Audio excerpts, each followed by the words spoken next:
Students, in the previous class, I explained about the BT cotton, how the cry genes from Bacillus thuringiensis have been introduced into the cotton plant to make it resistant to different types of insects. In the today's class, we are going to talk about the other applications of agriculture, other applications of biotechnology in the field of agriculture, like the pest nematode resistant plants, golden rice, flavor saver tomato. So before I start with the pest nematode resistant plants, I would like to introduce few terms which we are going to use in this chapter. So first is the genetically modified organism. कोई भी plant, bacteria, fungi, animal, right, ਜਿਹਦੇ ਵਿੱਚ ਆਪਾਂ jeans ਪਾਤੇ, jean of interest ਪਾਤਾ ਤੇ ਉਹਦੇ jeans change ਕਰਤੇ, such a organism is called as genetically modified organism. Second, we have the genetically modified crops or GM crops, the crops in which the foreign genes have been introduced. Borrowed gene of interest introduced karata through recombinant DNA technology or through genetic engineering. Next are the transgenic plants. Transgenic plants ਬੇਟੇ ਜਿੰਨਾ plants ਦੇ ਵਿੱਚ ਆਪਾਂ gene of interest ਜਾਂ foreign gene introduce ਕਰਾਤਾ are called as transgenic, ਮਤਲਬ ਹੋਰ jean ਆ ਗਏ। ਤੇ ਜਿਹੜਾ ਆਪਾਂ ਇਹ ਕਰਦੇ ਆ, ਜਿਹੜਾ ਜੈਨੇਟਿਕ ਇੰਜੀਨੀਅਰਿੰਗ ਕਰਦੇ ਆ, ਆਪਾਂ ਜੀਨ ਆਫ ਇੰਟਰਸਟ ਇੰਟਰੋਡਿਊਸ ਕਿਵੇਂ ਕਰਾਉਣੇ ਆ, ਉਹਦੇ ਆਪਾਂ ਦੋ ਮੈਥਡਸ ਪ੍ਰੀਵੀਅਸ ਚੈਪਟਰ ਦੇ ਵਿੱਚ ਟੈਕਨੀਕਸ ਆਪਾਂ ਡਿਸਕਸ ਕਰ ਚੁੱਕੇ ਆ। The first is through a vector.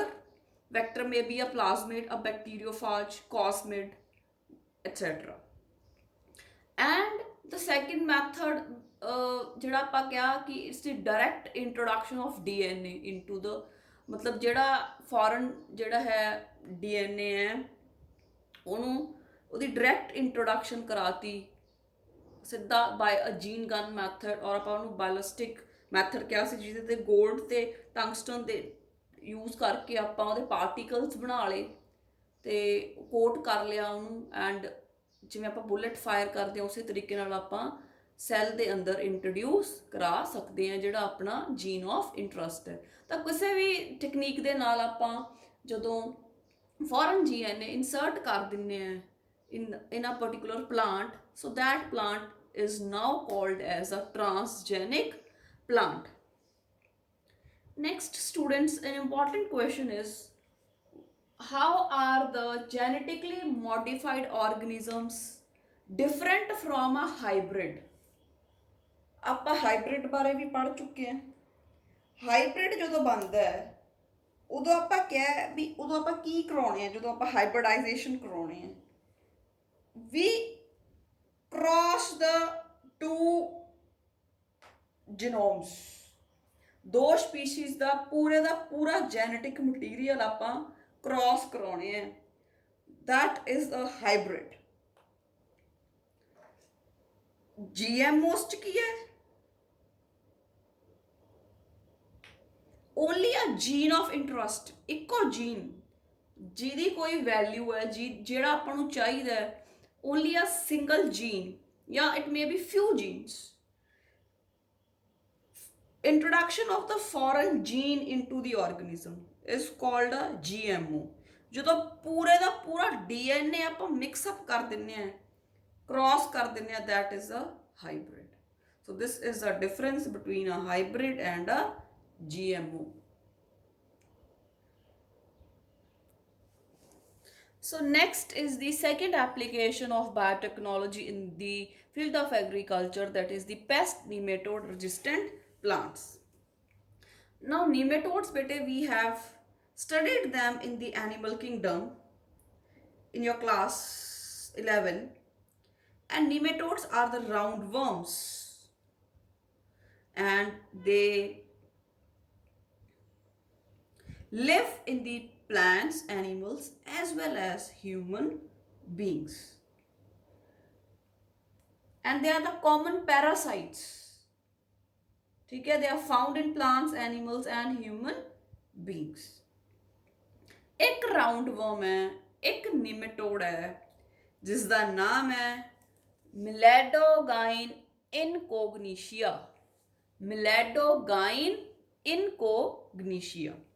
बेटे, it infects the roots of tobacco plant. Tobacco plant ਦੀਆਂ roots ਨੂੰ ਇਨਫੈਕਟ ਕਰਦਾ. It is a pest. It is a pathogen. ਉਹਦੇ ਅੰਦਰ ਰਹਿੰਦਾ ਹੈ ਰੂਟਸ ਦੇ ਅੰਦਰ ਤੇ ਪਲਾਂਟ ਨੂੰ ਬਿਮਾਰੀ ਲਗਾਉਂਦਾ ਹੈ. ਜਦੋਂ ਬੇਟੇ ਉਹਦੀਆਂ ਰੂਟਸ ਨੂੰ ਇਹ ਇਨਫੈਕਟ ਕਰ ਦਿੰਦਾ ਹੈ ਤਾਂ ਰੂਟਸ ਦੇ ਵਿੱਚ ਕਰੈਕਸ ਆ ਜਾਂਦੇ ਆ. ਕਰੈਕਸ, ਠੀਕ ਹੈ, ਜਿਸ ਦੇ ਨਾਲ ਰੂਟਸ ਨੂੰ ਹੋਰ ਇਨਫੈਕਸ਼ਨਸ ਹੋ ਜਾਂਦੀਆਂ, ਵਾਟਰ ਤੇ ਮਿਨਰਲਸ ਦੀ ਅਬਜ਼ੌਰਪਸ਼ਨ ਘਟ ਜਾਂਦੀ ਹੈ. ਠੀਕ ਹੈ, ਜਿਹੜਾ ਹੋਸਟ ਪਲਾਂਟ ਹੈ ਉਹਨੂੰ ਪ੍ਰੋਪਰ ਨਿਊਟਰੀਐਂਟਸ ਨਹੀਂ ਮਿਲਦੇ. ਜਿਹੜਾ ਟਬੈਕੋ ਪਲਾਂਟ ਹੈ ਦੈਟ ਇਜ਼ ਦਾ ਹੋਸਟ, ਤੇ ਜਿਹੜਾ ਆਪਣਾ ਰਾਊਂਡਵਰਮ ਹੈ, ਨਿਮੇਟੋਡ ਹੈ, ਦੈਟ ਇਜ਼ ਦੀ ਪੈਥੋਜਨ. ਠੀਕ ਹੈ, ਤਾਂ ਜਿਹੜਾ ਹੋਸਟ ਪਲਾਂਟ ਹੈ, ਜਿਹੜਾ ਟਬੈਕੋ ਪਲਾਂਟ ਹੈ, ਉਹਨੂੰ ਨਿਊਟਰੀਐਂਟਸ ਨਹੀਂ ਮਿਲਦੇ ਤੇ ਜਿਹੜੀ ਪੈਦਾਵਾਰ ਹੈ, ਰਿਡਕਸ਼ਨ ਹੈ, ਜਿਹੜੀ ਈਲਡ ਹੈ, ਉਹ ਰਿਡਿਊਸ ਹੋ ਜਾਂਦੀ ਹੈ. It causes a great reduction in yield. ਤੇ ਬੇਟੇ tobacco is a cash crop. ਬਹੁਤ ਸਾਰਾ ਪੈਸਾ ਬਣਾਉਂਦੇ ਆ ਜਿਹੜੇ ਕਿਸਾਨ ਜਿਹੜੇ ਟਬੈਕੋ ਦੀ ਖੇਤੀ ਕਰਦੇ ਆ. Though it is injurious to our health, but still ਜਿਹੜੇ ਇਹਦੀ ਖੇਤੀ ਕਰਦੇ ਆ ਉਹਨਾਂ ਨੂੰ ਬਹੁਤ ਸਾਰਾ ਪੈਸਾ ਬਣਦਾ. ਤਾਂ ਜਦੋਂ ਉਹਨਾਂ ਦੀ ਪੈਦਾਵਾਰ ਘਟ ਜਾਂਦੀ ਸੀ ਤਾਂ ਉਹਨਾਂ ਲਈ ਬਹੁਤ ਵੱਡਾ ਨੁਕਸਾਨ ਵਾਲੀ ਗੱਲ ਸੀ. ਸੋ two scientists, Fire and Mello, in 1998 ਉਹਨਾਂ ਨੇ ਇੱਕ ਸਟ੍ਰੈਟੇਜੀ ਬਣਾਈ, ਇੱਕ ਟੈਕਨੀਕ ਬਣਾ ਲਈ ਜਿਸ ਦੇ ਨਾਲ ਇਸ ਇਨਫੈਕਸ਼ਨ ਨੂੰ, ਇਸ ਰੂਟਸ ਦੀਆਂ ਇਨਫੈਕਸ਼ਨ ਨੂੰ ਰੋਕਿਆ ਜਾ ਸਕਦਾ ਹੈ. ਠੀਕ ਹੈ, a new strategy has been adopted to prevent this. ਹੁਣ ਇਹ ਬਿਮਾਰੀ ਕਿਵੇਂ ਲਾਉਂਦਾ? ਜਿਹੜਾ ਮਿਲੈਡੋਗਾਈਨ ਇਨਕੋਗਨੀਸ਼ੀਆ ਹੈ, ਇਹ ਬੇਟੇ ਇੱਕ mRNA ਬਣਾਉਂਦਾ ਹੈ. ਆਪਾਂ ਨੂੰ ਪਤਾ ਹੈ ਸਾਰਿਆਂ ਦੇ ਕੋਲ, ਸਾਰੇ ਲਿਵਿੰਗ ਆਰਗੇਨਿਜ਼ਮਸ ਦੇ ਕੋਲ DNA ਹੈ. DNA ਦੀ ਹੁੰਦੀ ਹੈ ਟ੍ਰਾਂਸਕ੍ਰਿਪਸ਼ਨ ਤੇ ਬਣ ਜਾਂਦਾ ਹੈ Messenger RNA. RNA is single stranded. We know this. ਫਿਰ ਜਿਹੜਾ RNA ਹੈ ਇਹ ਬੇਟੇ ਆਪਾਂ ਨੂੰ ਪਤਾ ਇਨਫੋਰਮੇਸ਼ਨ ਲੈ ਕੇ ਆਇਆ from the DNA for the synthesis of proteins. Proteins the farm 'ਚ ਐਕਸਪ੍ਰੈਸ਼ਨ ਹੁੰਦਾ. ਤਾਂ ਜਿਹੜਾ mRNA ਹੈ, ਮਿਲੈਡੋਗਾਈਨ ਇਨਕੋਗਨੀਸ਼ੀਆ ਦਾ mRNA which is single stranded, ਇਹ ਬੇਟੇ ਖਤਰਨਾਕ ਪ੍ਰੋਟੀਨਸ ਬਣਾਉਂਦਾ ਹੈ. mRNA ਦੀ ਟ੍ਰਾਂਸਕ੍ਰਿਪਸ਼ਨ ਹੋ ਜਾਂਦੀ ਹੈ, ट्रांसलेशन हो जाती है mRNA ਦੀ, ਤੇ ਪ੍ਰੋਟੀਨਸ ਬਣ ਜਾਂਦੇ ਆ with the help of the ribosomes and other machinery. ਤੇ ਇਹ ਪ੍ਰੋਟੀਨਸ ਆ ਜਿਹੜੇ ਬੇਟੇ ਦੇ ਕਿਲ ਦ ਪਲਾਂਟ. ਫਿਰ ਸਾਇੰਟਿਸਟ ਨੇ ਸੋਚਿਆ ਵੀ ਕਿਵੇਂ ਨਾ ਕਿਵੇਂ ਆਪਾਂ ਜਿਹੜਾ mRNA ਹੈ ਇਹਨੂੰ ਰੋਕਣਾ, ਇਹਨੂੰ ਬਣਨ ਤੋਂ ਰੋਕਣਾ. ਅਗਰ ਗਲਤ ਤਰੀਕੇ ਦਾ mRNA, ਬੈਡ mRNA ਹੀ ਨਾ ਬਣੇ ਤਾਂ ਬੈਡ ਪ੍ਰੋਟੀਨਸ ਵੀ ਨਹੀਂ ਬਣਨਗੇ. ਜੇ ਜਦ ਆਪਾਂ ਟ੍ਰਾਂਸਲੇਸ਼ਨ ਰੋਕਣਾ, mRNA ਬਣ ਗਿਆ, ਉਸ ਤੋਂ ਬਾਅਦ ਆਪਾਂ ਉਹਦੇ ਤੋਂ ਪ੍ਰੋਟੀਨਸ ਨਹੀਂ ਬਣਨ ਦੇਣੇ. ਮਤਲਬ ਆਪਾਂ ਟ੍ਰਾਂਸਲੇਸ਼ਨ ਦੇ ਪ੍ਰੋਸੈਸ ਨੂੰ ਰੋਕਣਾ. ਕਿਵੇਂ ਨਾ ਕਿਵੇਂ ਜਿਹੜਾ mRNA ਹੈ ਇਹਨੂੰ ਅੱਗੇ ਪ੍ਰੋਟੀਨਸ ਬਣਾਉਣ ਤੋਂ ਰੋਕਣਾ. ਤਾਂ ਆਪਾਂ ਦੂਸਰੇ ਵਰਡਸ ਕਹਿ ਸਕਦੇ ਹਾਂ ਕਿ ਆਪਾਂ ਜਿਹੜਾ ਟ੍ਰਾਂਸਲੇਸ਼ਨ ਦਾ ਪ੍ਰੋਸੈਸ ਹੈ ਉਹਨੂੰ ਰੋਕਣਾ ਤਾਂ ਕਿ ਬੈਡ ਪ੍ਰੋਟੀਨਸ ਨਾ ਬਣ ਤੇ ਬੈਡ ਪ੍ਰੋਟੀਨਸ ਹੀ ਪਲਾਂਟ ਨੂੰ ਖਤਮ ਕਰ ਦੇ.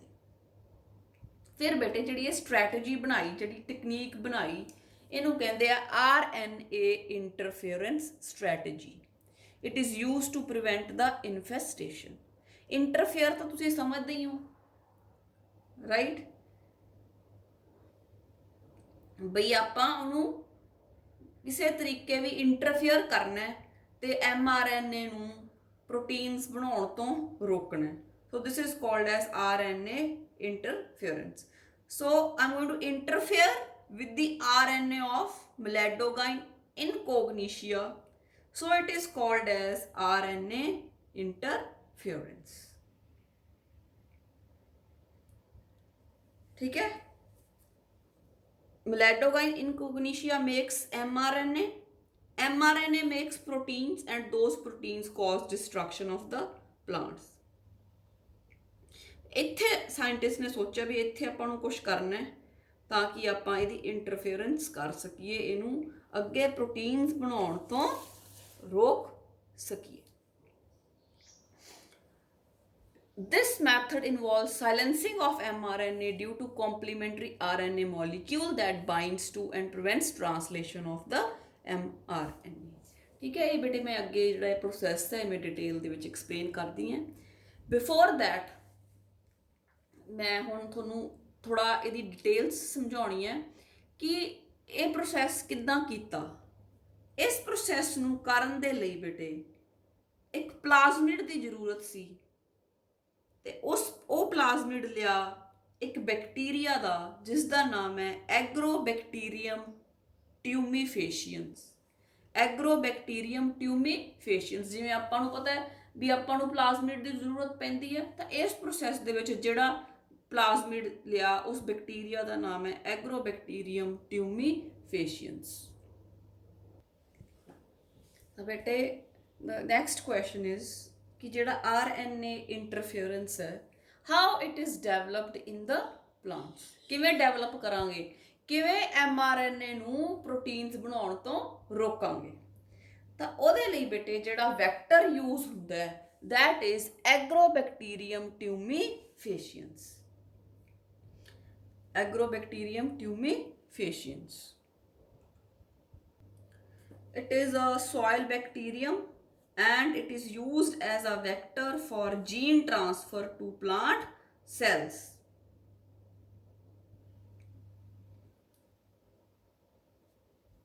ਇਹਨੂੰ ਬੇਟੇ ਜਿਹੜਾ ਇਹ ਹੈਗਾ ਐਗਰੋਬੈਕਟੀਰੀਅਮ ਟਿਊਮੀਫੇਸ਼ੀਅਨਸ ਬੇਟੇ ਜਿਹੜੇ ਚੌੜੇ ਪੱਤਿਆਂ ਵਾਲੇ ਪਲਾਂਟਸ ਹੁੰਦੇ ਨਾ, ਜਿਵੇਂ ਆਪਾਂ ਕਹਿ ਸਕਦੇ ਹਾਂ ਟਬਾਕੂ, ਸੋਇਆਬੀਨ, ਟੋਮੈਟੋ, ਇਹਨਾਂ ਦੇ ਵਿੱਚ ਬੇਟੇ ਟਿਊਮਰਸ ਕਰਦਾ ਹੈ।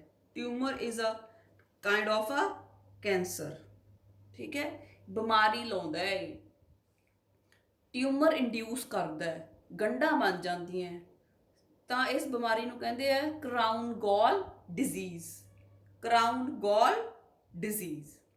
ਤੇ ਜਿਹੜਾ ਇਹਦਾ ਪਲਾਜ਼ਮਿਡ ਹੈ ਬੇਟੇ ਉਹਨੂੰ ਕਹਿੰਦੇ ਆ TI ਪਲਾਜ਼ਮਿਡ। TI ਆਇਆ tumour ਇੰਡਿਊਸਿੰਗ।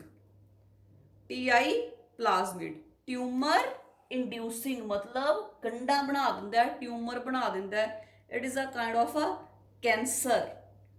It causes crown gall disease.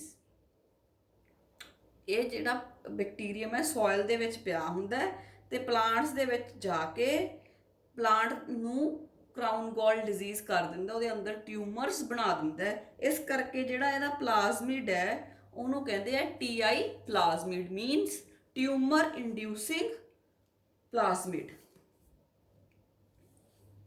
ਤੇ ਇਸ ਬੈਕਟੀਰੀਅਮ ਨੂੰ ਜਿਹੜਾ ਐਗਰੋਬੈਕਟੀਰੀਅਮ ਟਿਊਮੀਫੇਸ਼ੀਅਨ ਹੈ ਬੇਟੇ ਇਹਨੂੰ ਕਹਿੰਦੇ ਆ ਨੈਚੁਰਲ ਜੈਨੇਟਿਕ ਇੰਜੀਨੀਅਰ।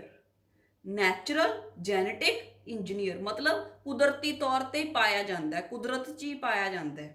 ਠੀਕ ਹੈ, ਬਾਕੀ ਤਾਂ ਆਪਾਂ ਲੈਬ 'ਚ ਬਣਾਉਣੇ ਆ।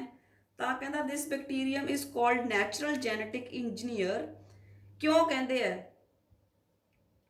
ਜਿਹੜੇ ਜੀਨਸ ਇਹਦੇ ਪਲਾਜ਼ਮਿਡ ਦੇ ਵਿੱਚ ਪਏ ਹੈ they produce effects in the several parts of the plants, ਕਿਉਂਕਿ ਉਹ ਪਲਾਂਟਸ ਨੂੰ ਇਫੈਕਟ ਕਰਦੇ ਹੈ।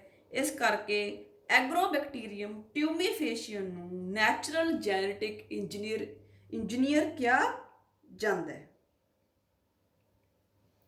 ਤੇ ਇਹ ਜਿਹੜਾ ਪਲਾਂਟ ਹੈ, ਜਿਹੜਾ ਇਹ ਐਗਰੋਬੈਕਟੀਰੀਅਮ ਟਿਊਮੀਫੇਸ਼ੀਅਨ ਹੈ, ਇਹ ਸੀਰੀਅਲਸ ਜਿਹੜੇ ਆਪਣੇ ਹੈਗੇ ਆ, ਠੀਕ ਹੈ, ਕਣਕ ਜੌਂ, ਇਹਨਾਂ ਨੂੰ ਨਹੀਂ ਇਫੈਕਟ ਕਰਦਾ, ਚੌੜੇ ਪੱਤਿਆਂ ਵਾਲੇ ਪਲਾਂਟਸ ਨੂੰ ਇਫੈਕਟ ਕਰਦਾ, ਠੀਕ ਹੈ। ਕੈਂਸਰਸ ਗਰੋਥ ਹੋ ਜਾਂਦੀ ਹੈ ਵਿਚ ਇਜ਼ ਕਾਲਡ ਕਰਾਊਨ ਗਾਲ ਟਿਊਮਰ, ਠੀਕ ਹੈ। ਹੁਣ ਬੇਟੇ ਸਪੋਜ਼ ਕਰੋ ਜਿਹੜਾ ਮੈਂ ਪਿੰਕ ਕਲਰ ਦਾ ਦਿਖਾਇਆ ਹੈ, this is Agrobacterium tumefaciens, a soil bacteria. ਇਹਦੇ ਅੰਦਰ ਆਪਾਂ ਨੂੰ ਪਤਾ ਹੈ ਬੈਕਟੀਰੀਆ ਕੋਲੇ ਹੁੰਦਾ ਹੈ ਪਲਾਜ਼ਮਿਡ। ਇਹਦੇ ਪਲਾਜ਼ਮਿਡ ਨੂੰ ਕਹਿੰਦੇ ਆ TI ਪਲਾਜ਼ਮਿਡ, ਮੀਨਸ ਟਿਊਮਰ ਇੰਡਿਊਸਿੰਗ ਪਲਾਜ਼ਮਿਡ,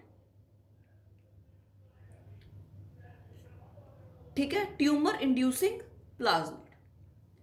ਤੇ ਆ ਜਿਹੜਾ ਪਲਾਜ਼ਮਿਡ ਹੈ ਮੈਂ ਬਲੂ ਕਲਰ ਦਾ ਦਿਖਾਇਆ ਹੈ, ਤੇ ਇਹਦੇ ਆ ਇੱਥੋਂ ਜਿਹੜਾ ਸੈਗਮੈਂਟ ਹੈ ਇਹ ਮੈਂ ਗ੍ਰੀਨ ਕਲਰ ਦਾ ਦਿਖਾਇਆ ਉੱਪਰੋਂ ਸੈਗਮੈਂਟ, ਠੀਕ ਹੈ। ਤਾਂ ਉਹ ਜਿਹੜਾ ਗ੍ਰੀਨ ਕਲਰ ਦਾ ਸੈਗਮੈਂਟ ਹੈ DNA the, that is the disease causing DNA। ਉਹਦੇ ਕੋਲੇ ਜੀਨਸ ਪਏ ਆ, ਉਹ ਉਨੇ ਪਾਰਟ ਕੋਲੇ, ਜਿਹੜਾ ਆ ਥੋੜਾ ਜਿਹਾ ਪਾਰਟ ਹੈ, ਥੋੜਾ ਜਿਹਾ ਟੁੱਟ ਹੈ, ਇਹਦੇ ਕੋਲੇ ਜੀਨਸ ਪਏ ਆ ਜਿਹੜੇ ਪਲਾਂਟਸ ਨੂੰ, ਬ੍ਰੌਡ ਲੀਵਡ ਪਲਾਂਟਸ ਨੂੰ ਡਿਜ਼ੀਜ਼ ਕਾਜ਼ ਕਰਦਾ ਹੈ, ਜਿਵੇਂ ਟੋਬੈਕੋ। ਤਾਂ ਆਪਾਂ ਕੀ ਕਰਨਾ ਹੈ, ਆਪਾਂ ਇਹਦਾ ਜਿਹੜਾ ਡਿਜ਼ੀਜ਼ ਕਾਜ਼ਿੰਗ DNA ਹੈ, ਛੋਟਾ ਜਿਹਾ ਪਾਰਟ ਹੈ, ਉਹਨੂੰ ਰਿਸਟ੍ਰਿਕਸ਼ਨ ਐਂਜ਼ਾਈਮਸ ਦੇ ਨਾਲ ਕੱਟ ਕਰਕੇ ਰਿਮੂਵ ਕਰ ਦੇਣਾ। ਆਹ ਤੁਸੀਂ ਦੇਖ ਸਕਦੇ ਹੋ ਇੱਥੇ, ਠੀਕ ਹੈ। ਜਿਹੜਾ ਉਹ ਆਹ ਵਾਲਾ ਪਾਰਟ ਸੀ, ਡਿਜ਼ੀਜ਼ ਕਾਜ਼ਿੰਗ ਪਾਰਟ ਸੀ ਗ੍ਰੀਨ ਕਲਰ ਦਾ, ਮੈਂ ਉਹ ਇੱਥੋਂ ਰਿਮੂਵ ਕਰਤਾ ਬਾਈ ਯੂਜ਼ਿੰਗ ਸਪੈਸੀਫਿਕ ਰਿਸਟ੍ਰਿਕਸ਼ਨ ਐਂਡੋਨਿਊਕਲੀਏਸਿਸ। ਆਪਾਂ ਬੇਟੇ ਇਸ ਟੈਕਨੀਕ ਦੇ ਵਿੱਚ ਇਹਨੂੰ ਹੀ ਕਿਉਂ ਯੂਜ਼ ਕਰ ਰਹੇ ਹਾਂ, ਇਹ ਤਾਂ ਬਿਮਾਰੀ ਕਾਜ਼ ਕਰਦਾ ਹੈ। ਆਪਾਂ ਇਹਨੂੰ ਤਾਂ ਯੂਜ਼ ਕਰਦੇ ਹਾਂ ਕਿਉਂਕਿ ਇਹ ਅੰਦਰ ਜਾ ਕੇ, ਜਿਹੜਾ ਇਹ ਪਲਾਜ਼ਮਿਡ ਹੈ ਐਗਰੋਬੈਕਟੀਰੀਅਮ ਟਿਊਮੀਫੇਸ਼ੀਅਨਸ ਦਾ, ਇਹ ਅੰਦਰ ਜਾ ਕੇ ਆਪਦਾ ਪਲਾਜ਼ਮਿਡ ਛੱਡ ਦਿੰਦਾ ਹੈ ਪਲਾਂਟ ਦੇ ਅੰਦਰ, ਰੈਪਲੀਕੇਟ ਕਰ ਸਕਦਾ, ਸੈਲਫ ਰੈਪਲੀਕੇਟ ਕਰ ਸਕਦਾ, ਆਪਦੀਆਂ ਬਹੁਤ ਸਾਰੀਆਂ ਕਾਪੀਜ਼ ਬਣਾ ਸਕਦਾ। ਹੁਣ ਬੇਟੇ ਇਹਨੂੰ ਆਪਾਂ, ਇਹਦਾ ਜਿਹੜਾ ਡਿਜ਼ੀਜ਼ ਕਾਜ਼ਿੰਗ DNA ਸੀ ਉਹ ਆਪਾਂ ਕੱਢਤਾ। ਹੁਣ ਮੰਨ ਲਓ ਜੇ ਆਪਾਂ ਸਨੇਕ ਦੇ ਟੀਥ ਕੱਢ ਦਈਏ ਤਾਂ ਆਪਾਂ ਨੂੰ ਕੋਈ ਹਾਰਮ ਤਾਂ ਨਹੀਂ ਕਰ ਸਕਦਾ, ਬਿੱਛੂ ਦਾ ਡੰਗ ਕੱਢ ਦਈਏ ਤਾਂ ਆਪਾਂ ਨੂੰ ਕੁਝ ਕਰ ਤਾਂ ਨਹੀਂ ਸਕਦਾ। ਤਾਂ ਜਿਹੜਾ TI ਪਲਾਜ਼ਮਿਡ ਹੈ, ਇਹਦਾ ਡੰਗ ਕਿਹੜਾ ਹੈ, ਜਿਹੜਾ ਉਨਾ ਕੁ ਪਾਰਟ ਹੈ DNA ਦਾ ਸੈਗਮੈਂਟ ਜਿਹਦੇ ਤੇ ਡਿਜ਼ੀਜ਼ ਕਾਜ਼ਿੰਗ ਜੀਨਸ ਹੈ, ਤਾਂ ਉਹ ਕੱਢਤਾ ਆਪਾਂ। ਤੇ ਜਿਹੜਾ ਇਹ ਪਲਾਜ਼ਮਿਡ ਹੈ ਇਹ ਆਪਦੀ ਆਪ ਰੈਪਲੀਕੇਟ ਕਰ ਸਕਦਾ ਹੈ, ਅੰਦਰ ਵਧੀਆ ਜਾ ਕੇ ਆਪਦਾ ਜਿਹੜਾ ਹੈ ਸੈਲਫ ਰੈਪਲੀਕੇਸ਼ਨ ਕਰ ਦੂਗਾ, ਰਾਈਟ। ਤਾਂ ਆਪਾਂ ਉਹ ਰਿਮੂਵ ਕਰਤਾ, ਤੇ ਜੀਨ ਆਫ ਇੰਟਰਸਟ, ਜਿਹੜਾ ਜੀਨ ਆਪਾਂ ਨੂੰ ਚਾਹੀਦਾ ਸੀ ਉਹ ਆਪਾਂ ਇਹਦੇ ਵਿੱਚ ਪਾਤਾ।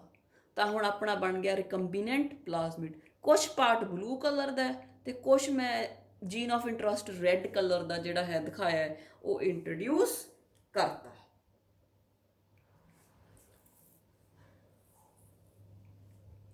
ਠੀਕ ਹੈ। ਉਸ ਤੋਂ ਬਾਅਦ ਜਿਹੜਾ ਇਹ ਪਲਾਜ਼ਮਿਡ ਸੀ ਬੇਟੇ, ਜਿਹੜਾ ਰਿਕੰਬੀਨੈਂਟ ਪਲਾਜ਼ਮਿਡ ਸੀ, ਇਹਨੂੰ ਆਪਾਂ ਟੋਬੈਕੋ ਪਲਾਂਟ ਦੇ ਵਿੱਚ ਪਾਤਾ, ਟੋਬੈਕੋ ਪਲਾਂਟ ਦੇ ਵਿੱਚ ਪਾਤਾ। ਹੁਣ ਕੀ ਹੋਊਗਾ, ਆ ਯੈਲੋ ਕਲਰ ਦਾ ਜਿਹੜਾ ਹੈ ਇਹ mRNA ਆਫ ਦਾ ਨਿਮੇਟੋਡ ਹੈ, ਇਹ ਬੈਡ mRNA ਹੈ ਜਿਹੜਾ ਬਿਮਾਰੀ ਲਾਉਂਦਾ, ਜਿਹੜਾ ਗੰਦੇ ਪ੍ਰੋਟੀਨਸ ਬਣਾਉਂਦਾ, ਯੈਲੋ ਕਲਰ ਦਾ।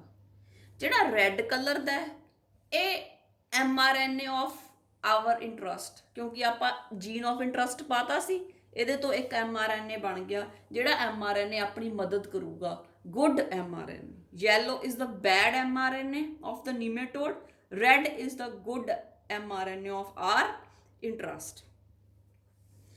ਤਾਂ ਐਕਚੁਅਲੀ ਦੇ ਵਿੱਚ ਹੁੰਦਾ ਕੀ ਹੈ, ਹੁਣ ਬੇਟਾ ਐਕਚੁਅਲ 'ਚ ਕੀ ਹੁੰਦਾ, ਜਦੋਂ ਆਪਾਂ ਟਰਾਂਸਲੇਸ਼ਨ ਦਾ ਪ੍ਰੋਸੈਸ ਕੀਤਾ, ਆਪਾਂ ਕਿਹਾ ਕਿ mRNA ਬਣ ਜਾਂਦਾ ਤੇ ਉਹ ਨਿਊਕਲੀਅਸ ਦੇ ਵਿੱਚੋਂ ਬਾਹਰ ਆ ਜਾਂਦਾ ਇਨ ਦੀ ਸਾਈਟੋਪਲਾਜ਼ਮ ਵੇਅਰ ਦੀ ਰਾਈਬੋਸੋਮਸ ਆਰ ਪ੍ਰੈਜ਼ੈਂਟ।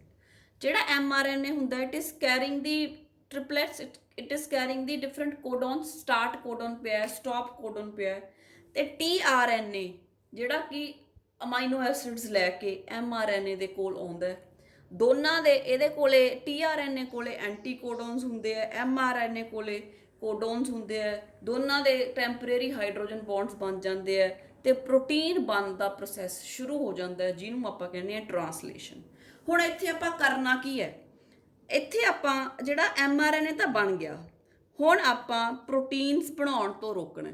ਪ੍ਰੋਟੀਨਸ ਬਣਾਉਣ ਤੋਂ ਕਿਵੇਂ ਰੋਕਾਂਗੇ ਕਿ ਜਿਹੜਾ tRNA ਹੈ ਇਹਨੂੰ mRNA ਦੇ ਨਾਲ ਜੁੜਨ ਨਾ ਦਿੱਤਾ ਜਾਵੇ। ਅਗਰ tRNA ਇਹਦੇ ਨਾਲ ਬਾਈਂਡ ਨਾ ਕਰੇ mRNA ਨਾਲ ਤਾਂ ਟਰਾਂਸਲੇਸ਼ਨ ਨਹੀਂ ਹੋ ਸਕਦੀ, ਪ੍ਰੋਟੀਨਸ ਨਹੀਂ ਬਣਨਗੇ। ਫਿਰ ਇਸ ਕਰਕੇ ਕੀ ਕੀਤਾ, ਜਿਹੜਾ ਆ ਬੈਡ mRNA ਸੀ ਇਹਦੇ ਨਾਲ ਆਪਾਂ ਜਿਹੜਾ ਗੁੱਡ RNA, ਲੈਬ ਦੇ ਵਿੱਚ ਆਪਾਂ ਇੱਕ ਨਿਊਕਲੀਓਟਾਈਡਸ ਲਏ ਅਲੱਗ-ਅਲੱਗ, ਇੱਕ ਗੁੱਡ mRNA ਬਣਾ ਲਿਆ, ਠੀਕ ਹੈ। ਤੇ ਉਸ ਗੁੱਡ mRNA ਨੂੰ ਆਪਾਂ ਇਸ ਜਿਹੜਾ ਸਿੰਗਲ ਸਟ੍ਰੈਂਡਡ mRNA ਸੀ ਇਹਦੇ ਨਾਲ ਜੋੜਤਾ। ਹੁਣ ਇਹ ਕੀ ਹੋ ਗਿਆ, ਡਬਲ ਸਟ੍ਰੈਂਡਡ। ਜਦੋਂ ਡਬਲ ਸਟ੍ਰੈਂਡਡ ਹੋ ਗਿਆ ਫਿਰ ਪ੍ਰੋਟੀਨਸ ਕਿਵੇਂ ਬਣਾਊਗਾ, tRNA ਕਿੱਥੇ ਲੱਗੂਗਾ, ਜਿੱਥੇ tRNA ਲੱਗਣਾ ਸੀ ਉੱਥੇ ਤਾਂ ਆਪਾਂ ਇੱਕ ਗੁੱਡ mRNA ਲਗਾਤਾ, right. So this was the mRNA of a nematode. ਜਿੱਥੇ ਤਾਂ ਇਹਦੇ ਨਾਲ tRNA ਲੱਗਣਾ ਸੀ ਆਪਾਂ ਉਹਦੀ ਜਗ੍ਹਾ ਤੇ mRNA ਆਫ ਆਰ ਇੰਟਰਸਟ ਜੋੜਤਾ, ਠੀਕ ਹੈ। ਤਾਂ ਮੈਂ ਕੀ ਕੀਤਾ, ਜਿਹੜਾ mRNA C ਨੀਮੇਟੋਡ the, I interfere with that. I interfere with the RNA of the meladogine in cognitia, and so I call this as RNA interference. ਤੇ ਜਿਹੜੇ ਇਹਦੇ ਜੀਨਸ ਸੀਗੇ ਉਹਨਾਂ ਨੂੰ ਸਪਰੈਸ ਕਰਤਾ, ਉਹਨਾਂ ਨੂੰ ਕੱਢਤਾ। So we call this process as gene silencing. Gene silencing.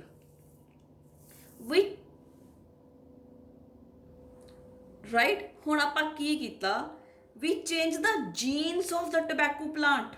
ਆਪਾਂ gene of interest tobacco ਦੇ ਪਲਾਂਟ ਦੇ ਵਿੱਚ ਭੇਜਤਾ, ਆਪਦਾ gene of interest ਐਡ ਕਰਕੇ tobacco ਦੇ ਵਿੱਚ ਭੇਜਤਾ। ਤਾਂ ਆਪਾਂ tobacco ਪਲਾਂਟ ਦੇ genes change ਕਰਤੇ। tobacco ਪਲਾਂਟ ਹੁਣ ਟਰਾਂਸਜੈਨਿਕ ਬਣ ਗਿਆ, ਠੀਕ ਹੈ। ਟਰਾਂਸਜੈਨਿਕ ਕਿਵੇਂ ਬਣਿਆ, by introducing a recombinant plasmid,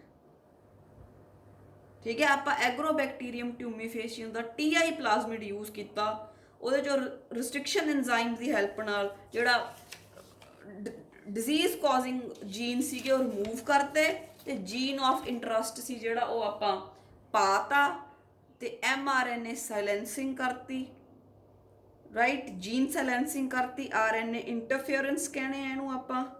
ਤਾਂ ਉਹਨੂੰ ਆਪਾਂ ਅੱਗੇ ਪ੍ਰੋਟੀਨਸ ਬਣਾਉਣ ਤੋਂ ਰੋਕਤਾ। ਹੁਣ ਟਬੈਕੂ ਦਾ ਪਲਾਂਟ ਹੈ ਜਿਹੜਾ ਉਹਨੂੰ ਇਹ ਇਨਫੈਕਟ ਨਹੀਂ ਕਰ ਪਾਊਗਾ, ਉਹਦੀਆਂ ਜੜ੍ਹਾਂ ਨੂੰ ਇਨਫੈਕਟ ਨਹੀਂ ਕਰ ਪਾਊਗਾ, ਕਿਉਂਕਿ ਟਬੈਕੂ ਪਲਾਂਟ ਵੀ ਟਰਾਂਸਜੈਨਿਕ ਹੋ ਗਿਆ।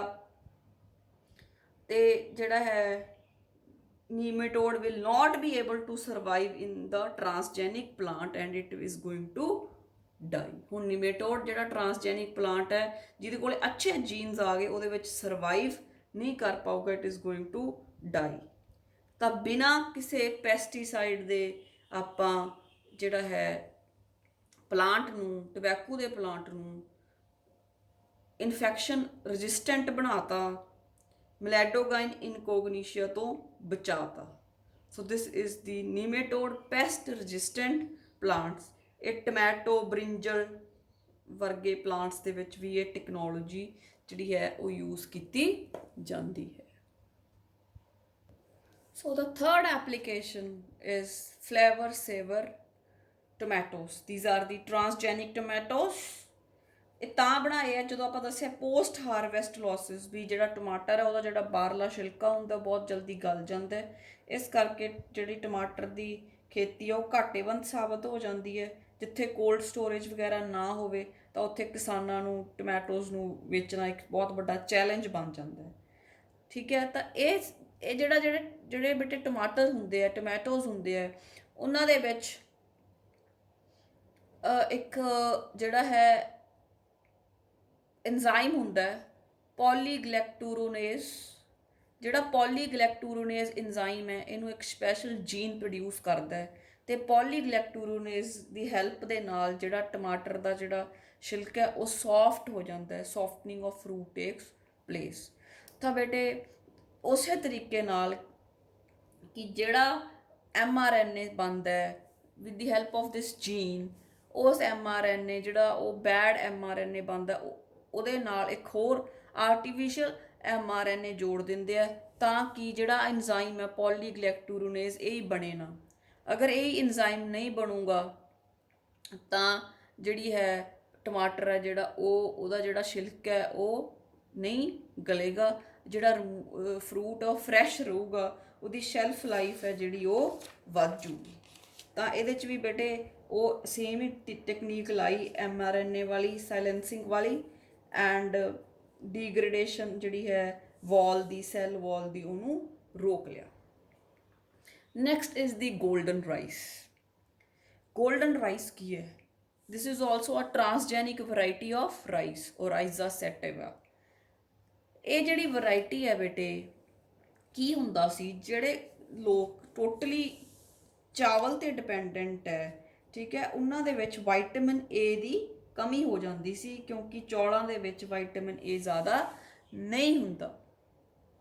ਤਾਂ ਬੇਟੇ ਕੀ ਕੀਤਾ, ਡੈਫੋਡਿਲਸ ਦਾ ਜਿਹੜਾ ਤੁਸੀਂ ਸੁਣਿਆ ਪਲਾਂਟਸ, ਡੈਫੋਡਿਲ ਤੇ ਫਲਾਰ ਤੇ ਵੀ ਬਹੁਤ ਸਾਰੀਆਂ ਪੋਇਮਸ ਆਪਾਂ ਦੇਖਦੇ ਸੁਣਦੇ ਹਾਂ। ਤਾਂ ਜਿਹੜਾ ਡੈਫੋਡਿਲ ਦਾ ਪਲਾਂਟ ਹੈ ਜਾਂ ਇੱਕ ਬੈਕਟੀਰੀਆ ਹੈ, ਉਹਦੇ ਬੇਟਾ ਜੀਨਸ ਹੈ ਜਿਹੜੇ ਉਹ ਕੱਢ ਕੇ ਰਾਈਸ ਦੇ ਪਲਾਂਟ ਦੇ ਵਿੱਚ ਇੰਟਰੋਡਿਊਸ ਕਰਾਤੇ, ਠੀਕ ਹੈ। ਤੇ ਉਹ ਜਿਹੜੇ ਜੀਨਸ ਹੈ ਉਹ ਜਿਹੜੇ ਹੈ ਬੀਟਾ ਕੈਰੋਟੀਨ ਪ੍ਰੋਡਿਊਸ ਕਰਦੇ ਹੈ, ਤੇ ਬੀਟਾ ਕੈਰੋਟੀਨ ਤੋਂ ਅੱਗੇ ਜਿਹੜਾ ਬੀਟਾ ਕੈਰੋਟੀਨ ਹੈ ਇਹ ਅੱਗੇ ਵਿਟਾਮਿਨ ਏ ਬਣਾਉਂਦਾ ਹੈ। Vitamin A the inactive state ਹੈ ਬੀਟਾ ਕੈਰੋਟੀਨ, ਠੀਕ ਹੈ। ਤਾਂ ਬੀਟਾ ਕੈਰੋਟੀਨ ਹੈ ਜਿਹੜਾ ਜੀਨਸ ਕੱਢੇ ਡੈਫੋਡਿਲ ਚੋਂ, ਰਾਈਸ ਦੇ ਵਿੱਚ ਪਾਤੇ, ਠੀਕ ਹੈ। ਉਹ ਜੀਨਸ ਬੀਟਾ ਕੈਰੋਟੀਨ ਬਣਾਉਂਦੇ ਆ ਤੇ ਬੀਟਾ ਕੈਰੋਟੀਨ ਅੱਗੇ is converted into vitamin A, right. ਤੇ ਇਹਨੂੰ ਗੋਲਡਨ ਵੀ ਤਾਂ ਹੀ ਕਿਹਾ ਕਿਉਂਕਿ ਜਿਹੜਾ ਬੀਟਾ ਕੈਰੋਟੀਨ ਹੁੰਦਾ ਹੈ, ਜਿਹੜੇ ਬੀਟਾ ਕੈਰੋਟੀਨ ਯੈਲੋ ਕਲਰ ਦਿੰਦਾ ਹੈ ਰਾਈਸ ਨੂੰ, ਤਾਂ ਦੇਅਰਫੋਰ ਉਹ ਰਾਈਸ ਦਾ ਦਾਣਾ ਜਿਹੜਾ ਥੋੜਾ ਜਿਹਾ ਯੈਲੋ ਕਲਰ ਦਾ ਹੁੰਦਾ, so we call it as golden rice. So golden rice is now rich in vitamin A. ਆਮ ਚੌਲ ਹੈ ਜਿਹੜੇ ਉਹਨਾਂ 'ਚ ਵਿਟਾਮਿਨ ਏ ਨਹੀਂ ਹੁੰਦਾ, ਜਿਹੜਾ ਗੋਲਡਨ ਰਾਈਸ ਹੈ ਜਿਹਦੇ ਵਿੱਚ ਆਪਾਂ ਬੀਟਾ ਕੈਰੋਟੀਨ ਦਾ ਜੀਨ ਇੰਟਰੋਡਿਊਸ ਕਰਾਤਾ, ਉਹ ਬੇਟੇ ਹੁਣ ਜਿਹੜਾ ਹੈ ਟਰਾਂਸਜੈਨਿਕ ਬਣ ਗਿਆ ਤੇ ਉਹ ਵਿਟਾਮਿਨ ਏ ਪ੍ਰੋਡਿਊਸ ਕਰ ਸਕਦਾ। ਵਿਟਾਮਿਨ ਏ ਦੀ ਅਗਰ ਕਮੀ ਹੋ ਜੇ ਤਾਂ ਆਪਾਂ ਨੂੰ ਨਾਈਟ ਬਲਾਈਂਡਨੈਸ ਤੇ ਹੋਰ ਚਮੜੀ ਦੇ ਰੋਗ ਹੋ ਜਾਂਦੇ ਹੈ, ਤੇ ਜਿਹੜਾ ਆਪਣੀ ਰੈਟੀਨਾ ਹੈ, ਠੀਕ ਹੈ, ਉਹਦੇ ਵਿੱਚ ਵੀ ਵਿਟਾਮਿਨ ਏ ਪਿਆ ਹੁੰਦਾ, ਠੀਕ ਹੈ ਜੀ। ਹੁਣ ਜਿਹੜੇ ਲੋਕ ਗੋਲਡਨ ਰਾਈਸ ਖਾਣਗੇ ਉਹਨਾਂ ਦੇ ਵਿੱਚ ਵਿਟਾਮਿਨ ਏ ਦੀ ਕਮੀ ਨਹੀਂ ਹੋਊਗੀ ਕਿਉਂਕਿ ਆਮ ਰਾਈਸ ਦੇ ਵਿੱਚ ਵਿਟਾਮਿਨ ਏ ਬਹੁਤ ਥੋੜਾ ਹੁੰਦਾ, ਬਹੁਤ ਘੱਟ ਹੁੰਦਾ, ਤਾਂ ਉਹਦੇ ਨਾਲ ਘਾਟ ਹੋ ਜਾਂਦੀ ਹੈ ਜਿਹਦੇ ਨਾਲ ਅੱਖਾਂ ਦੇ ਰੋਗ, ਨਾਈਟ ਬਲਾਈਂਡਨੈਸ ਵਗੈਰਾ ਉਹ ਹੋ ਜਾਂਦੇ। So this is what is golden rice. So these were the applications of biotechnology in the field of agriculture. Next we will talk about the gene therapy, and we can say how to produce the human, the insulin, the human insulin.